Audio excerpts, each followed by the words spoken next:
Hey guys, welcome back to my channel. So today we're going to be looking at how we calculate the area and the perimeter of a square, a rectangle, and a triangle. We're going to first start off with the calculations for a square, and then we'll do rectangle, and then of course we'll proceed to doing that for a triangle. So I'm going to first go ahead and draw a square. Remember that when you're drawing your square, you're trying to ensure that all four sides of that square, all four sides are equal. Yes, all right. Make sure you do a better job of drawing your squares when you do that. So again, remember that when you draw a square, all the four sides are equal, and I'm going to allow each dimension to be equal to L. So L, L, L, and L. And of course, L is for the length of each side of the square.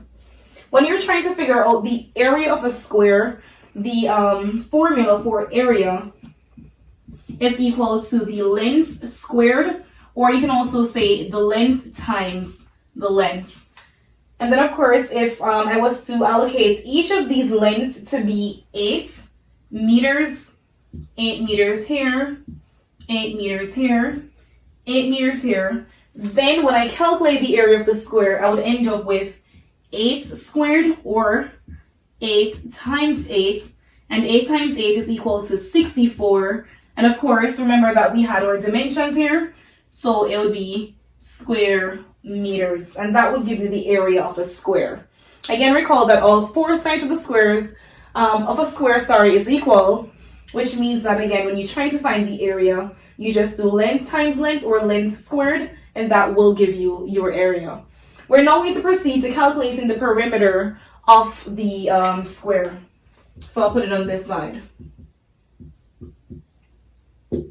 Alright, so when you think about the perimeter of something, of an object, of a square, you're thinking about the distance around that object, or the distance around the square. So in this case, if I'm trying to find the distance around this square, all I need to do is that I need to add all these numbers up, or all these dimensions up. So in this case, I could do 8 meters plus 8 meters plus 8 meters plus 8 meters. Or simply put, I could do 1, 2, 3, 4 and multiply 4 times 8 meters. And of course, either way, if I was to add all the sides up, or if I just multiplied 4 by 8, I would still end up with 32 meters. In this case, if you notice, for the area I have square meters, for the perimeter I only have meters. The reason for that is, for the area, you're multiplying 8 meters by 8 meters. So you're multiplying 8 by 8, but you're also multiplying meters by meters, and that gives you the meters squared, or the square meters. In this case, I'm adding 8 meters to 8 meters to 8 meters to 8 meters. I would still end up with just meters as my dimension. Kind of like if you're adding apples to apples, you still end up with apples, or you still end up with meters in this case. So do not confuse the units for area with those for perimeter. For perimeter, you still have just your meters. For area, you have meters squared, or square meters. Now let's take a look at the area and the perimeter of a rectangle. So again, I'm going to go ahead and draw a rectangle. Remember that with a rectangle, you have 4 sides, but of course, these two sides are congruent to each other, they're equal, and then these two that are congruent to each other, they're also equal. So these two are equal, and then these two sides are equal. So in order to calculate the area for a rectangle, the formula for that is equal the length times the width. So in this case, I'm going to call this my length, these two sides that are congruent to each other, and then these two sides my width. So again, the area for a rectangle is the length times the width. So if my length, say, was 10 meters and my width was 6 meters, then in order to calculate the area of this rectangle, I would end up with 10 meters times 6 meters, and in this case 10 times 6, that is 60, and then meters times meters would end up being square meters. So the area for this rectangle is 60 square meters. Now we're going to look at what the perimeter would be. So again, when you're calculating the perimeter for a figure, you're looking at the distance around that figure. In this case, we have 10 meters, 6 meters, 10 meters, and this would also be 6 meters. So that's 10 meters here, and this is also 6 meters. Since again, this side is congruent to this side, or this side is equal to this side, and this upper side is equal to this lower side at the bottom. So again, perimeter is a distance around, so it's a figure that also we just add all the different dimensions up. So in this case, I have 10 meters plus 10 meters plus 6 meters plus 6 meters. And in this case, 10 plus 10, that gives you 20. 20 plus 6, 26, and then 26 plus 6, that gives us 32 meters as our perimeter. You can also calculate this a different way if you wanted to. Again, if you notice, these two sides are congruent. These two sides are also congruent as well. So what we could do is we could also do 2L plus 2 times the W. So we have 2L plus 2W. We'll still end up with 32 because we'll have 2 times the 10 meters plus 2 times the 6 meters. And in this case, we have 20 meters plus 12 meters, and that still gives us 32 meters. So area is length times width, and the perimeter is just the distance around, which is 2L plus 2W. Lastly, we're going to look at the area and the perimeter for a triangle.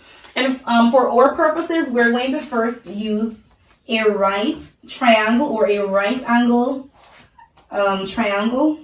And remember that for the right angle, it measures 90 degrees. So right here is where we would have our right angle. So for the base of our triangle, which is this length right here, we're going to call B 5 meters. And then for this, which is our height, we're going to call this 8 meters. So H is equal to 8 meters. So that's our height, that's our base. In order to figure out what the area for a triangle is, we can picture 2 triangles. If you were to put 2 triangles together, we would pretty much end up with a rectangle. And we can do that where I'd have one triangle like this one, and then if I was able to fit another one like that, if you notice, that's one right angle.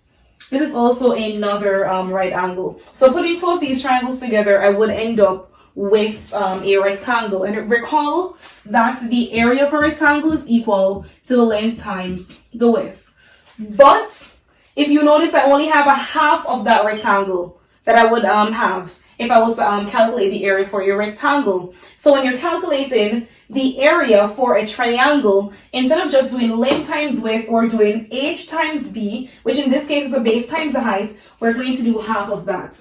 So the area is equal to a half the base times the height, or you could also say a half L times W. All right, so let's go ahead and put our numbers in. So we're still doing a half times our base in this case. That's 5 meters. And our height is 8 meters. All right, so we're still doing a half times, we're doing 5 times 8. That's 40 meters squared, or 40 square meters. But a half of 40 is just 20. So the area ends up being 20 square meters. And that's the area for our triangle. I'm going to go ahead and erase this so that we can figure out what the perimeter of a triangle would be. All right, so instead of using a right triangle, we're just going to use a regular equilateral triangle. And with an equilateral triangle, all the sides are equal. Hence the reason why it's called an equilateral triangle. This one's not that accurate, so I'm going to go ahead and redraw this. So all 3 sides in your equilateral triangle should be equal.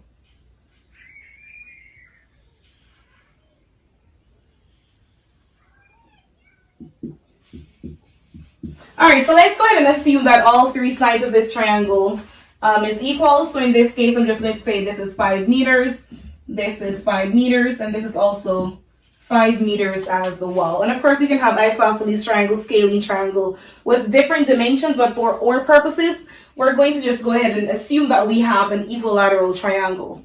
So again, if we're calculating the perimeter of this triangle, again, we're looking at the distance around our figure or the distance around our triangle. And in this case, we have 5, 5, and 5, which means that we can go ahead and add all of the dimensions together. So 5 meters plus 5 meters plus 5 meters in this case would end up with 15 meters, or we could just do 3 times 5 meters and we would still end up with or 15 meters. So again, when you're calculating the area for a triangle, you're doing half of the base or times the height, or half of length times width. And for the perimeter of any triangle, you're just adding the distance around your figure. It could be an equilateral triangle, it could be scalene, isosceles. It doesn't really matter. When you think about perimeter, always think about the distance around that figure. Thank you guys so much for tuning in. And if you have any questions, concerns, please make sure that you leave it in the comment section below. Thank you guys so much for your time.